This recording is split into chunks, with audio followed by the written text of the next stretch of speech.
this 60 tons of high-tech military hardware rumbles onto the battlefield, there is absolutely nowhere to hide. This hard-hitting heavyweight's main function, the total and utter annihilation of enemy tanks.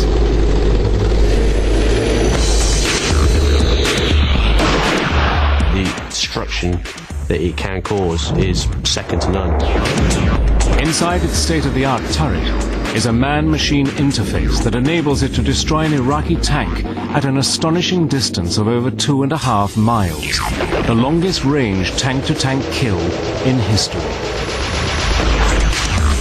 In Operation Iraqi Freedom, its top-secret impenetrable armor ensures that it does not suffer a single loss to enemy fire. It was unbeatable for anything that the Iraqis had.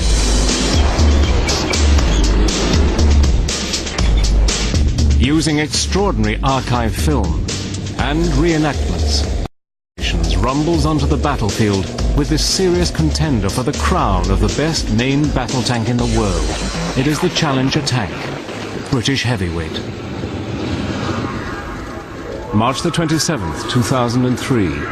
14 Challenger tanks set their laser-guided targeting systems on 14 Iraqi T-55s breaking out of the city of Basra. Within minutes, all of the T-55s are burning wrecks, whilst the British suffer no damage. After a minute or so, the fuel would ignite and the ammunition was on the vehicle, and then it'd have a big plume of black smoke. It is a contest between the most widely manufactured tank in the world and one of the most technologically advanced. The Challenger is untouchable.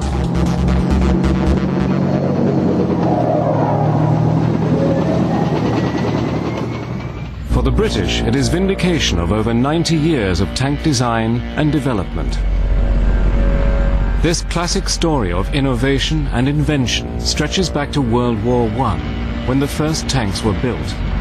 They rolled over the bloody battlefield of the Somme in 1916. These revolutionary new weapons were used in the hope that they could break the entrenched stalemate of the Western Front. It was a mechanical solution first put forward by Winston Churchill to smash a way through the German lines, for say infantry, cavalry and the regular army to follow and finish off the war. It was putting together a whole series of ideas, having a vehicle that had a machine gun on it, advanced, that could cross trenches, could provide protection and all those things. It's having all those different qualities and wrapping it all up in one vehicle. The first tanks had a tremendous impact on the enemy soldiers, who ran for their lives. When the Germans saw it for the first time, there was total shock, and people calling it the devil and all the rest of it. And that kind of psychological impact of the tank actually still remains. But of course, when it first came on the battlefield, you know, it was brand new, so the psychological impact was double. But the early tanks were slow and unreliable, and could not turn the tide of the Great War. By 1928, Britain was a hotbed of new ideas on how tanks should be built and used. The Experimental Tank Force was set up, a highly mechanized all-arms unit that was years ahead of its time. Britain was perceived to be the leading nation at this time. There was interest from all around the world. The United States sent over observers and looked. The French took some interest. The people who really looked closely were the Germans. In 1940, the Experimental Tank Force's fast-moving tactics were put into practice by 2,500 German panzers as they cut through Europe during Hitler's Blitzkrieg. It marked the beginning of a world war in which the tank would come of age. But between 1928 and 1940, Britain had allowed its own tank technology to become obsolete, and the rapid German advance through France saw much of her armor being left behind during the evacuation from Dunkirk. As the war progressed, the British relied heavily on the American-built Sherman M4. It went on to become the universal tank of the Allies. On the Russian front, the Soviets used their T-34s to spearhead their advance from Kursk to Berlin. The Nazis tried to fight back with the Tiger and King Tiger. Although fearsome fighting machines, these were heavy and difficult to repair. The Tiger is a formidable-looking tank, but there were only ever about 1,300 of them. But you put that up against, what, 50,000 Shermans, 70,000 T-34? It's no contest. After the Second World War, tank designers sought the perfect balance between firepower, armour and mobility to produce the ultimate tank. The British were determined that they would never fall behind the times again. By 1945 they had built the Centurion. Heavily armoured and reliable, it went on to influence the Challenger and was still in service 50 years later. The tank was a good fundamental design, and better still, it could be improved upon on and on. By the time it finished its service with the British Army, armour had increased, range finding, all sorts of things. But as an all-round package, I don't think it could be beat.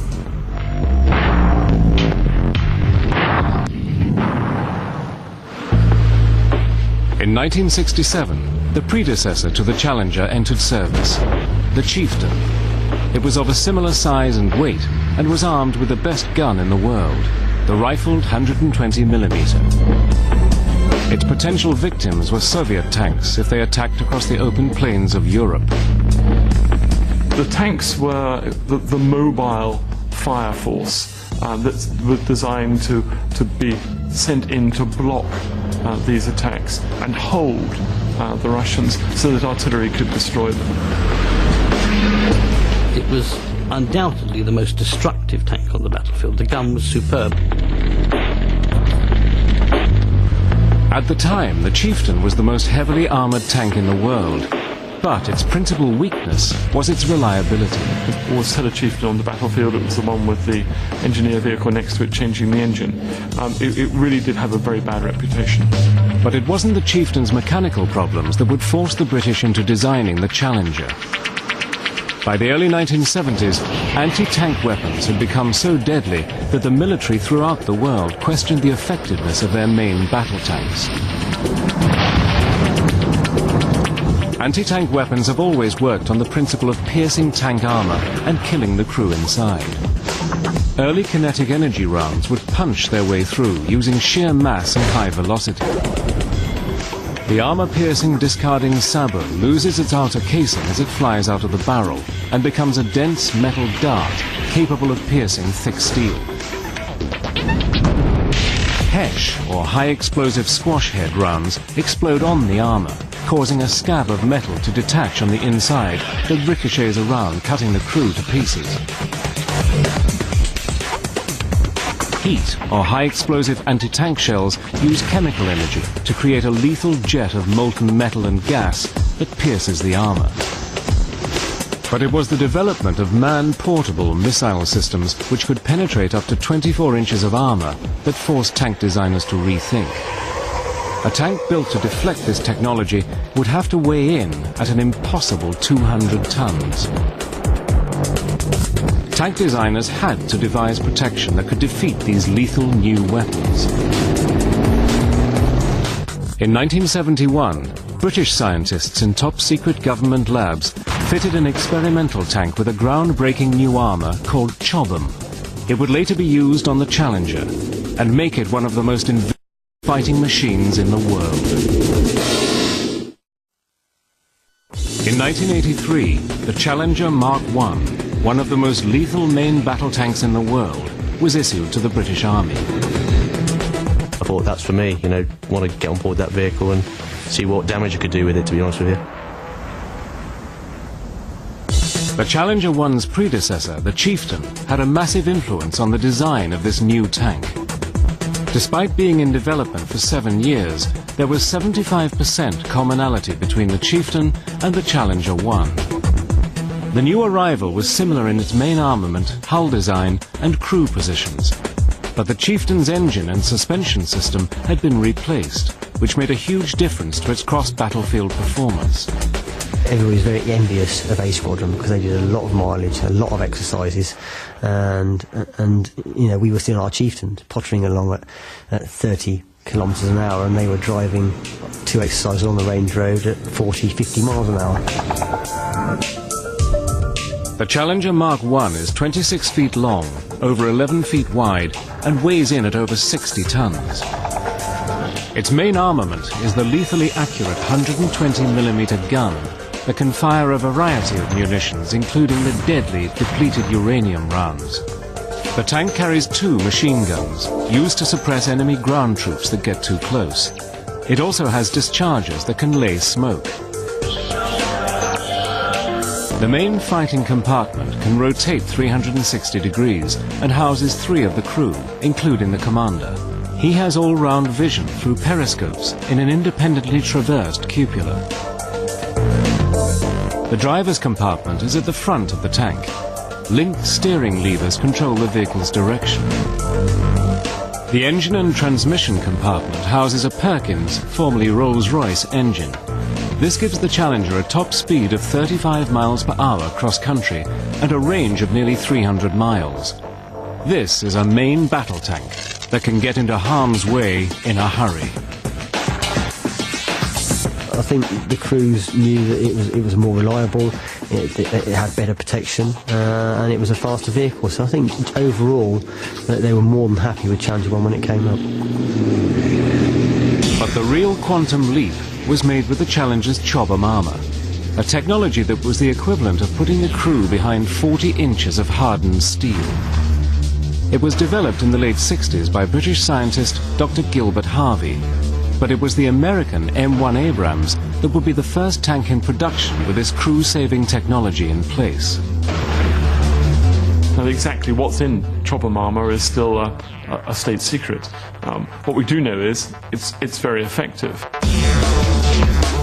Chobham is thought to be a composite armour made up of several layers of nylon micromesh, bonded on both sides by titanium alloy, space ceramics, and other sheets of unidentified armour plating.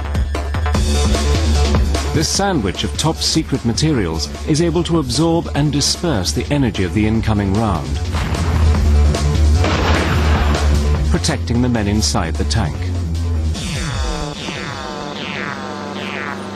In a world of high-tech armour and battle-winning firepower, the Challenger is still only as good as the 4-man crew that take her into battle. The tank is controlled by its commander. He liaises with superiors and passes orders down to his crew. When the command is given to close down, he drops into the turret to use both his day and night sights to view the battlefield. But once you've driven the tank, fired the tank as a gunner, carried out the drills as an operator, once you actually get to command your own tank, that is the pinnacle of being on board a vehicle. The loader or operator is second in command. He is often trained as both gunner and driver and can take over both these jobs in combat.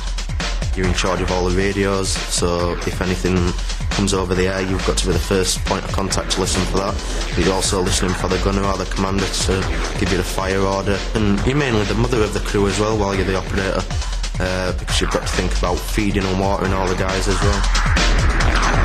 His other job is to load ammunition into the gun's breech by hand. The speed with which he works is essential to the tank's survival.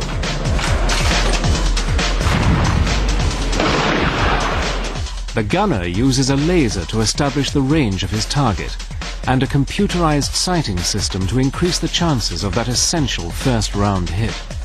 His job is a combination of marksman and computer technician. As the gunner, you'll probably see the least as well of what actually happens, because you've got your head in the sights, you pull the trigger, and by the time you actually realise anything happening, you've already hit the target. The driver steers the tank from the front of the vehicle. It's a cramped and awkward position. You're like at a semi-angle, nigh on lying down, but you've got like obviously a small day sight, and that is all your vision what you've got. You know, you're like semi-blinkered through there. You're central in the vehicle itself, but certainly driving it is a good experience. When in combat, the crew are a self-sufficient unit that have to live in a space only slightly bigger than the interior of a family car. You wouldn't want to remain locked down inside the vehicle for days on end, but you can expect to be closed down for probably up to maybe 18 hours a day. We have got the facility, if necessary, to get rid of all your bodily fluids, etc., if you have to in a situation like that, but you wouldn't like to think it would come to that. This great British vehicle even has its own tea-making facilities, the BV, or boiling vessel. Once it comes to the boil, just get the cups, put it underneath, make the tea. But it also doubles up for heating up your food as well. So you've got the boil in the bag food. So you can put your boil in the bag food inside whilst it boils. Once it's boiled, make the tea, dish out the food, cups of tea. Lovely, all done in an instant. But it was the combat capabilities of the Challenger 1 that were put to the test in 1987 during a competition called the Canadian Army Trophy. Set up to improve gunnery skills in the members of NATO, this Tank Olympics was used by manufacturers and nations to prove their tank superiority. We were training for about 6 months prior to the competition. We were treated with kid gloves. And nobody wanted the cat gunners to get injured. They were the gunners, or so it would appear, that they were going to win the competition for the British Army. Clearly, when you're taking on the Americans, the Germans, the Dutch and everybody else involved in NATO, there was a lot of, chest out and trying to prove a point. On the 15th of June 1987, the competition began. Success depended on accuracy and the rapid acquisition of targets. Our first run had registered the highest hit score of any of the teams that day, but because our times were slower than the others, we were actually in last place. On our second run, the wiper system on Chieftain and Challenger 1 was pretty poor. The wipers for all the sites very rarely worked. If they did work, all they did was smear water across the sites. Unfortunately for us, on the last day it tipped it down with rain. At the end of the 5-day competition, the Challenger came in last. It was deeply embarrassing for an army that prides itself on its world-beating gunnery skills. It was the Challenger's darkest day. I think our squadron got the feeling that they'd let everybody down. They feel they could have done better, and I think looking back now we probably should have done better than we did. It was clear that from a fire control system that we were starting to lag behind with the rest of our fellow countries in NATO, purely simply because we were using technology that was now out of date. So clearly it was now time for the British Army to look at a new main battle tank. The post-mortem was intensive. The British Army decided to design a new tank, but stick with the Challenger name. In 1991, before the new model would be ready, the Challenger 1 would be in the thick of the action in Operation Desert Storm. It was about to go head-to-head with the heavily armed forces of Saddam Hussein. So just how would this tank, that had fared so badly in competitions, perform in the ultimate test of war? On the 2nd of August 1990, Saddam Hussein's vast army took over neighboring Kuwait in a rapid 24-hour attack. A United Nations coalition force was amassed to expel the Iraqi invaders. 180 Challenger tanks arrived in neighboring Saudi Arabia. Saddam promised the mother of all battles, and the British desert rats prepared for war. The coalition forces were about to take on the 4th largest army in the world, which had deployed over 300,000 men and over 4,000 tanks, including the super-destructive T-72. We've got a very big gun, it's 125mm, which is bigger than the gun on the Challenger. It was thought that these could pose a potential problem. As well as heavy armour, the crews faced the threat of biological and chemical attack. Their Challenger tanks were fully equipped to deal with this. Well, once you're completely closed down, there's theoretically a perfect seal within the vehicle itself. You would place your respirator on and you can still work and fight the vehicle. In hot circumstances it can be quite unbearable, but you know that you're doing it for the right reasons. Massive airstrikes were launched against the Iraqis. It was hoped that this air campaign would force an Iraqi surrender and a ground offensive would not be needed. The coalition decided that a short, sharp land assault was necessary, and General Norman Schwarzkopf planned a flanking maneuver to trap the Iraqi forces.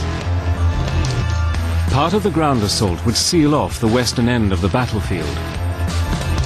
This would coincide with a direct advance towards Kuwait City, and with armoured divisions racing north, then east through southern Iraq, in a hook that in theory would surround Saddam's army.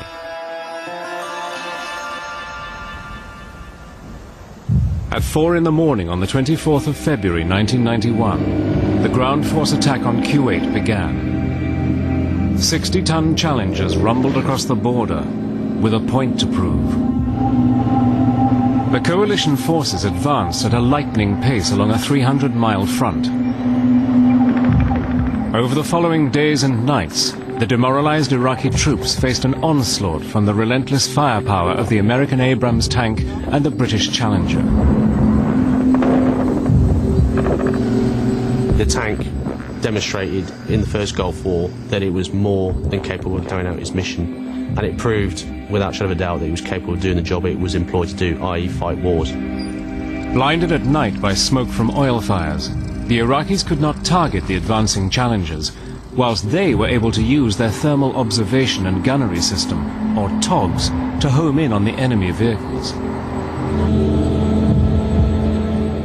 Against a green background, the heat emissions of the Iraqis showed up on the thermal sights.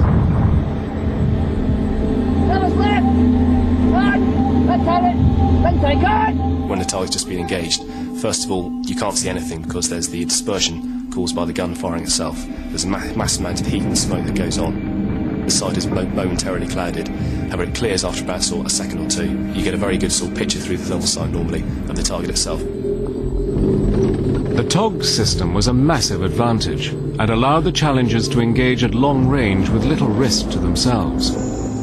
Shattered Iraqi tanks littered the featureless desert terrain. The fact that when you've got this weapon system and then seeing that strike at the target end and seeing the destruction that it can cause is second to none. But it was the Challenger's 120mm gun that would earn it a place in military history, when it scored the longest range tank-to-tank kill ever. The Challenger gunner selected his target and fired. The projectile was expelled out of the 120mm gun at a speed of 1 mile per second. It travelled for over 2.5 miles before making contact. Even at this incredible distance, it destroyed the Iraqi tank. Now that's an awful long way to shoot. It's almost further than you can see. If it hadn't been for the desert, they wouldn't be able to see it. Up against the superior technology of the coalition forces' main battle tanks and relentless airstrikes, it took just 100 hours of ground war to win a stunning victory. The Challenger destroyed 300 armoured vehicles, whilst the Iraqis were unable to take any of the Challengers out of combat. In the words of the Desert Rat's commander, "I have always said that the Challenger is a tank built for war, not competitions." It was also clear in that war that it was good against that generation of Soviet tanks, the 55, T-55s and T-72s. The new generation it might have more problems against. So already by 1991, development of a new tank was underway. The Challenger 1 did have problems with its air filtration system, but in this high-tech war, it held its own. Back in Britain, design teams were already creating its successor, the Challenger 2. When it was completed in 1994, its turret was packed with more lines of software than the flight control system of a fighter aircraft. Challenger 2 looked like its predecessor. Its hull and running gear were very similar. It was there that the comparisons ended. The turret was a radically different design that highlighted that there were 150 improvements on this tank. The Challenger 2 was slightly heavier, but faster. It had a new power plant with a 26-litre diesel engine. The gun was a deadlier version of the record-holding 120mm, and the armour that surrounded this fighting machine was an improved form of Chobham, codenamed Dorchester. The only real clue on the exterior that the new tank had only 4% commonality with its predecessor was the relocated TOG sight, which gave both the gunner and commander a clearer view of the battlefield. I don't think we should ever have called it Challenger 2. I think we should have given it a new name because so much was different. When you actually climbed onto the vehicle, you started to think, well, no, there's something different about this. You get into the vehicle and you just not reckon, apart from the gun, there'd be nothing on there that you'd recognise. Inside the fighting compartment was just space age. The real improvement was in the new hunter-killer fire control system, a computer-aided procedure that allowed the commander to stay one step ahead of his gunner at all times. Predominantly, you would expect the commander to pick up a target first, and we use a system called target management, which effectively means using his own sight independently of the gunner's sighting system. Using his roof-mounted sight, the commander selects his kill. The turret moves round and the gunner takes over the engagement, whilst the commander scans and selects his next victim. Once the gunner has destroyed the first tank, the turret automatically slews round to align the gun on the commander's prepared target, and the procedure starts again. With the hunter-killer system, the Challenger could unleash a barrage of lethally accurate fire that allowed it to destroy 8 enemy targets in just 40 seconds. When I got to go down the range and fire it on the move, awesome, absolutely awesome. Here was a bigger and better tank, waiting to earn its spurs in the field of combat. The wait would not be long. On March the 20th, 2003, coalition forces invaded Iraq. Their main adversary, Saddam Hussein's still powerful Iraqi army. The new and improved Challenger 2s would be at one of the armoured spearheads. So how would they perform in the cauldron of combat? In February 2003, Operation Iraqi Freedom began, as coalition forces launched an awesome display of high-tech military hardware from land, sea and air, with the aim of destroying Saddam Hussein's military infrastructure.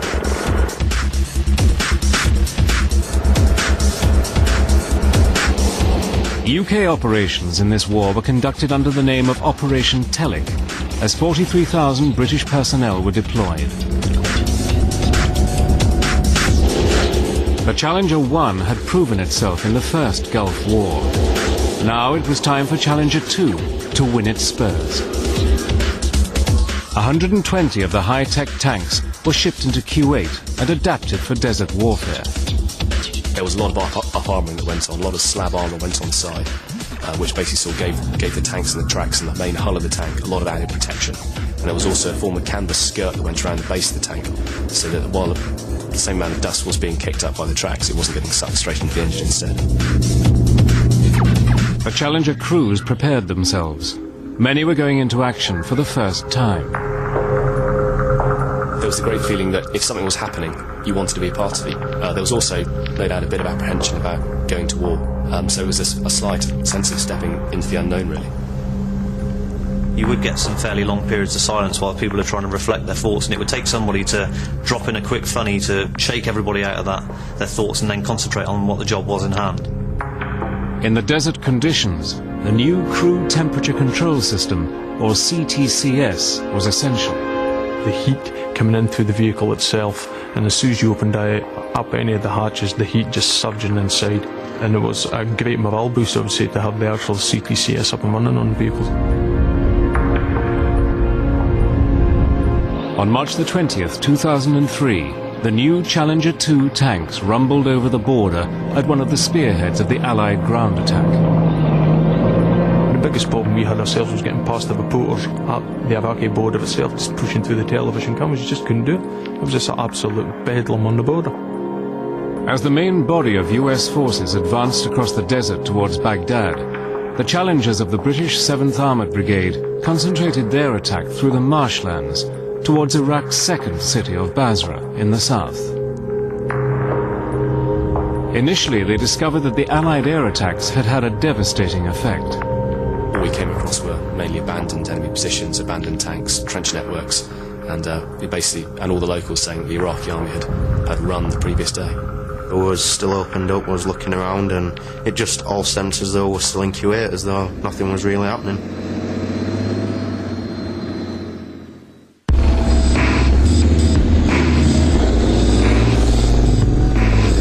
As the tanks moved deeper into Iraq, they came under fire from the Fedayeen, paramilitaries loyal to Saddam.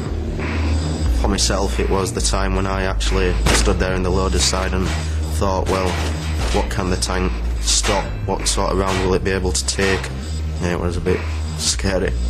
Initially it was just small arms fire, which you could hear just bouncing off the hull. That wasn't a drama at all. There'd always been somewhat sort of a lingering suspicion about how potent rocket-propelled grenades really were. But the first one we heard hit the side of the turret. All it was just a big bang inside. Before rapid the brain clicks in, you think, crikey, that was a rocket-propelled grenade. And we're all still here. Fantastic.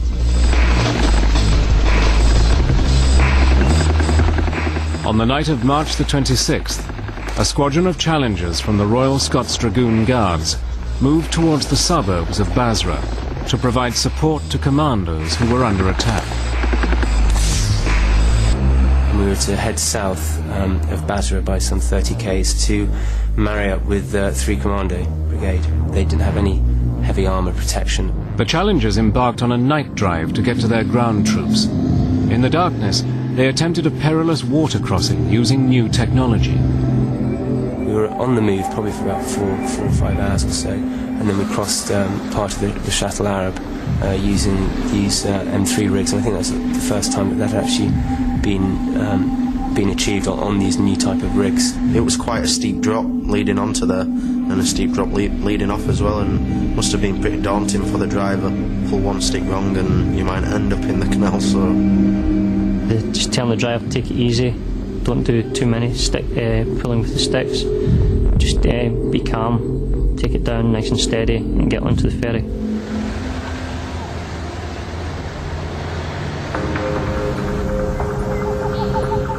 By dawn, the Challengers were in position and ready for their advance. We'd heard that there was a company of T-55s that had moved out of Basra and were progressing towards the Marines, and it was our job to intercept them.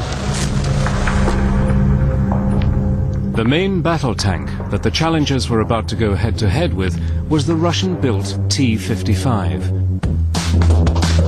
With its low silhouette, stabilized gun, and dome-shaped turret, it set the pace in tank design until the 1970s. But the men of the Royal Scots Dragoon Guards would still treat it with respect. It was highly mobile, and in the right hands, if it could get close enough, that 100mm gun could still cause severe damage.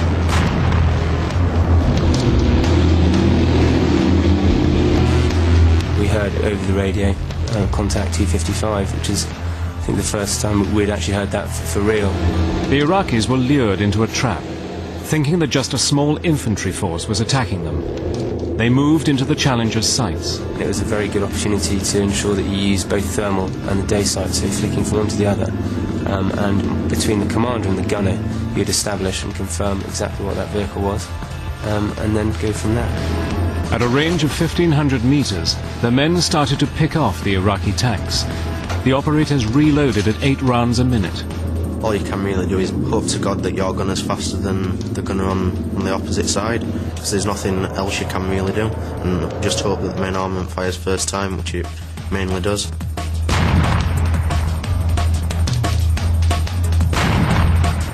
They would strike the target which was seen through the sights, and maybe after a minute or so, the fuel would ignite and the ammunition that was on the vehicle, and then it'd have a big plume of black smoke. The Challengers launched a devastating firestorm. Within minutes, 14 Iraqi tanks were destroyed with no British tank losses.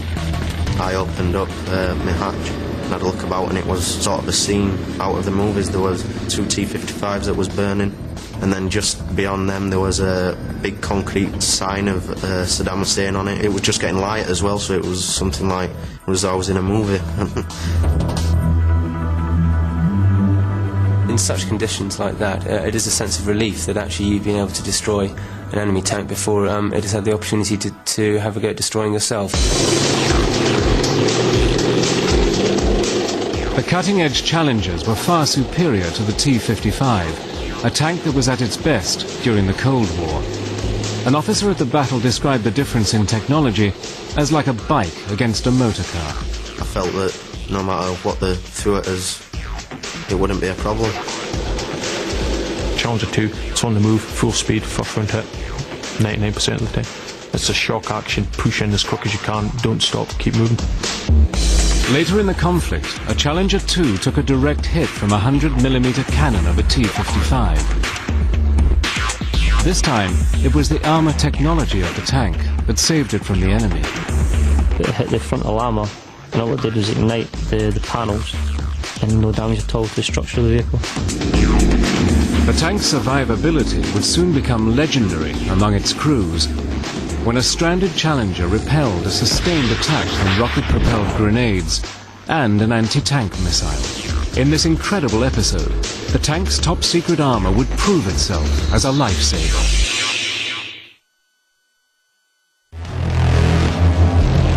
30th of April 2003. Operation Iraqi Freedom is in full flow. The new and improved Challenger 2 tanks, crewed by the British Desert Rats, fight a military force fiercely loyal to Saddam Hussein.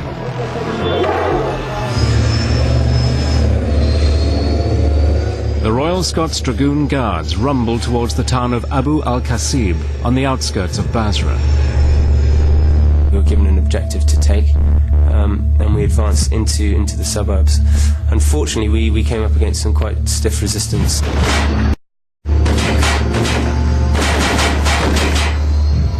As the tanks push forward, the Iraqi fight back becomes intense. One of the Fedayeen jumped out, fired a machine gun burst that struck the driver's side, and also an RPG round which struck the frontal armour. Under sustained heavy fire, Sergeant Baird decides to reverse. At that crucial moment, his commander's periscope is shattered by another rocket-propelled grenade. That blinded me to reverse, which I was using to reverse my driver. Confusion reigned then. The vehicle landed in the ditch. My two tracks came off, and then they started picking off our external sights. The Iraqis have carefully targeted the weak points on the tank. Its commander's periscopes, gunner's sight, and driver's view are destroyed. Its fighting capability is crippled. We had an auxiliary sight, which was a backup sight for us. Machine gun at the stoppage. We had the main armament, which was working perfectly. Despite the constant bombardment, the tank's Chobham armour is doing its job. With the headsets fitted in the crew guards, there wasn't much noise from the RPGs. It was just a little dull thud. There was only the one armament that was fired at my vehicle that did create a noise which rocked the vehicle. The Challenger takes a direct hit from an anti-tank missile. Have a look at that chain gun again. Amazingly, the top-secret armour is able to withstand the explosion. Just created a little bit of sparks which threw back my loader. He damaged his wrist, but there was no internal damage at all within the vehicle. Despite their growing confidence in the capabilities of their tank, the men are still on their own and surrounded by enemy troops.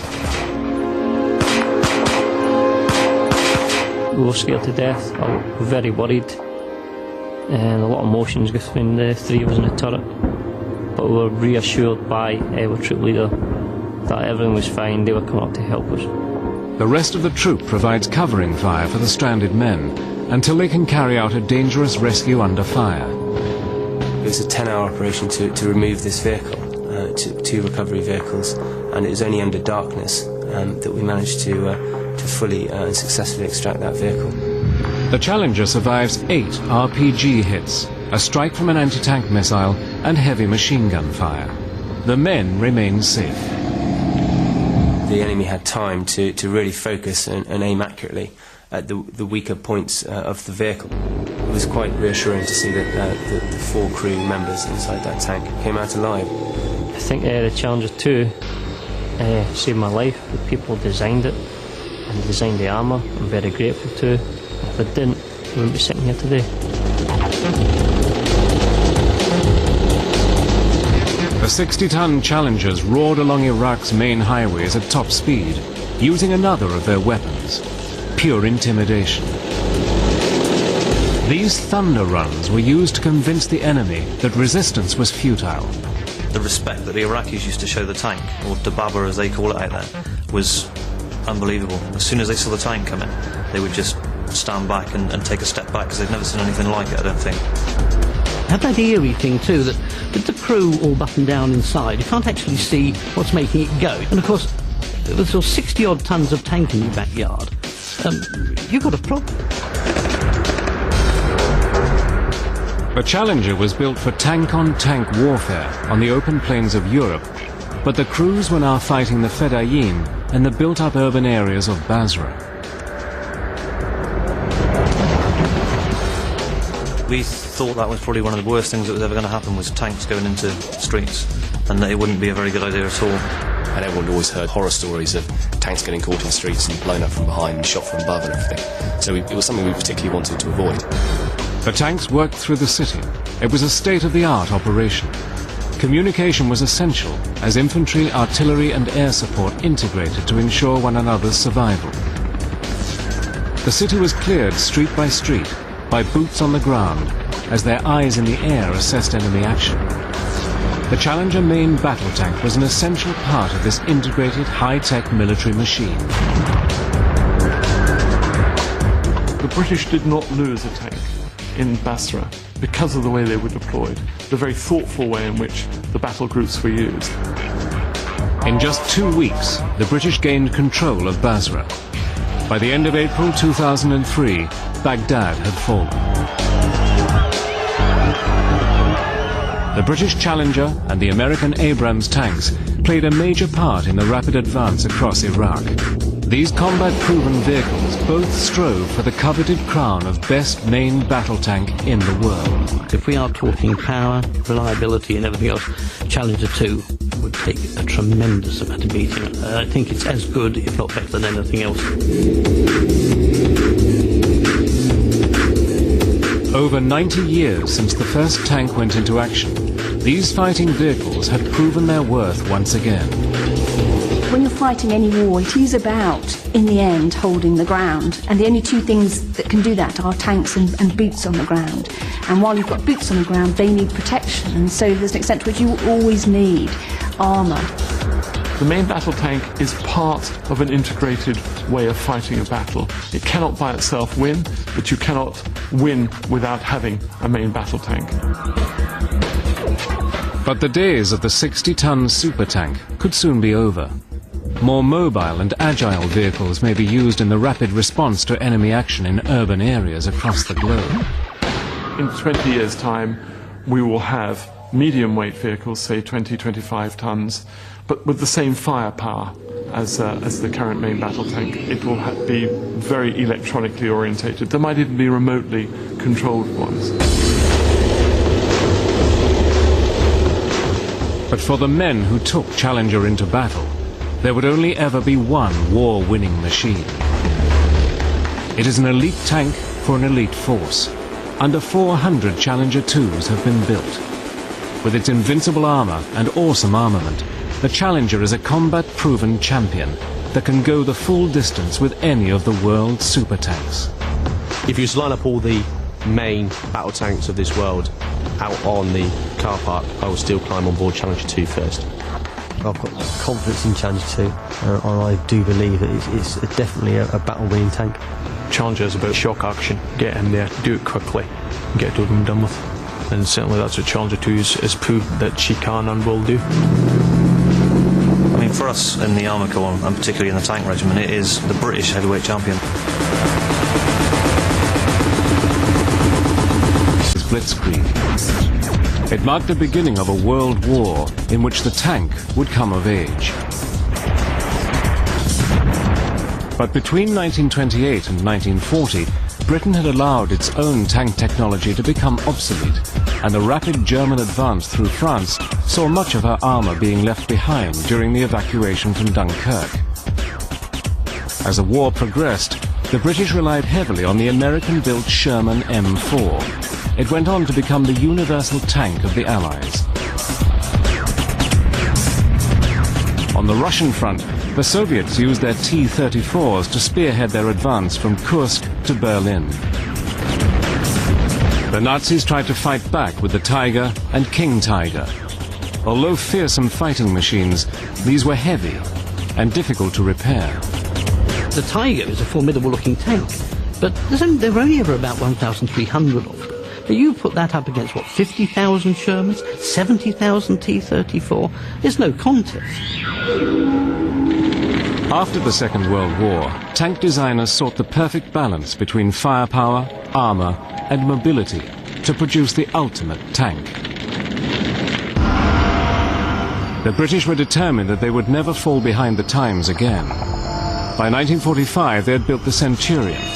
Heavily armoured and reliable, it went on to influence the Challenger and was still in service 50 years later. The tank was a good fundamental design, and better still, it could be improved upon on and on. By the time it finished its service with the British Army, armour had increased, range finding, all sorts of things. But as an all-round package, I don't think it could be beat.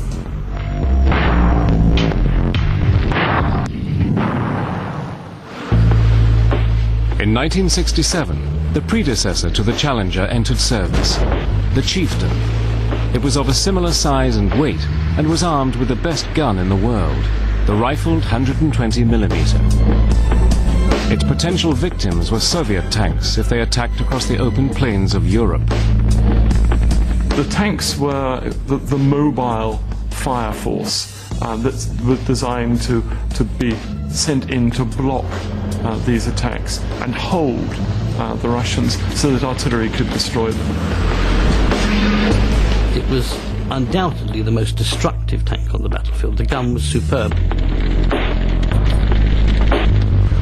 At the time, the Chieftain was the most heavily armoured tank in the world, but its principal weakness was its reliability. It always had a Chieftain on the battlefield. It was the one with the engineer vehicle next to it changing the engine. It really did have a very bad reputation. But it wasn't the Chieftain's mechanics.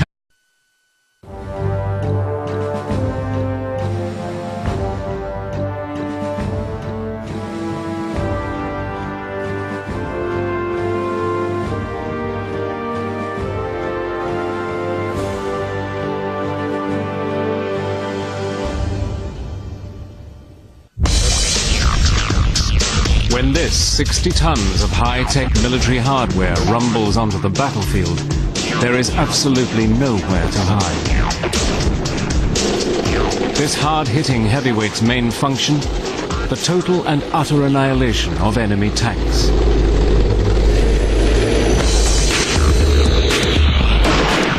The destruction that it can cause is second to none. Inside its state-of-the-art turret is a man-machine interface that enables it to destroy an Iraqi tank at an astonishing distance of over 2.5 miles, the longest range tank-to-tank kill in history. In Operation Iraqi Freedom, its top-secret impenetrable armour ensures that it does not suffer a single loss to enemy fire. It was unbeatable for anything that the Iraqis had.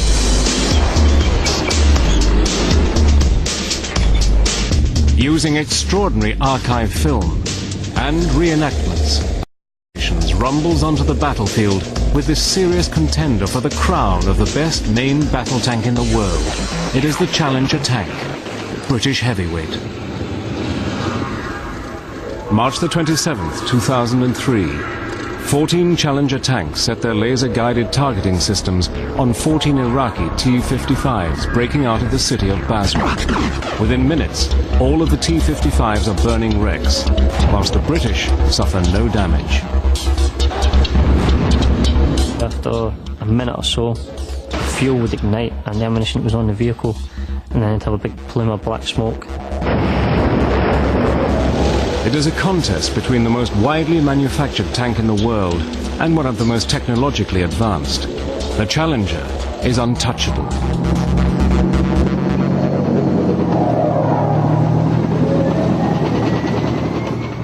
For the British, it is vindication of over 90 years of tank design and development.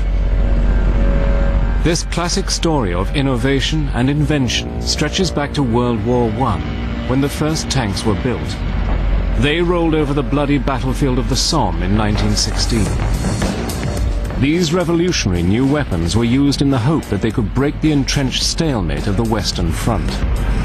It was a mechanical solution first put forward by Winston Churchill to smash a way through the German lines, for the infantry, cavalry and the regular army to follow and finish off the war. It was putting together a whole series of ideas, having a vehicle that had a machine gun on it, that advanced, that could cross trenches, could provide protection and all those things. It's having all those different qualities and wrapping it all up in one vehicle. The first tanks had a tremendous impact on the enemy soldiers, who ran for their lives. When the Germans saw it for the first time, there was total shock, and people calling it the devil and all the rest of it. And that kind of psychological impact of the tank actually still remains. But of course, when it first came on the battlefield, you know, it was brand new, so the psychological impact was double. But the early tanks were slow and unreliable, and could not turn the tide of the Great War. By 1928, Britain was a hotbed of new ideas on how tanks should be built and used. The Experimental Tank Force was set up, a highly mechanized all-arms unit that was years ahead of its time. Britain was perceived to be the leading nation at this time. There was interest from all around the world. The United States sent over observers and looked. The French took some interest. The people who really looked closely were the Germans. In 1940, the Experimental Tank Force's fast-moving tactics were put into practice by 2,500 German panzers as they cut through Europe during Hitler's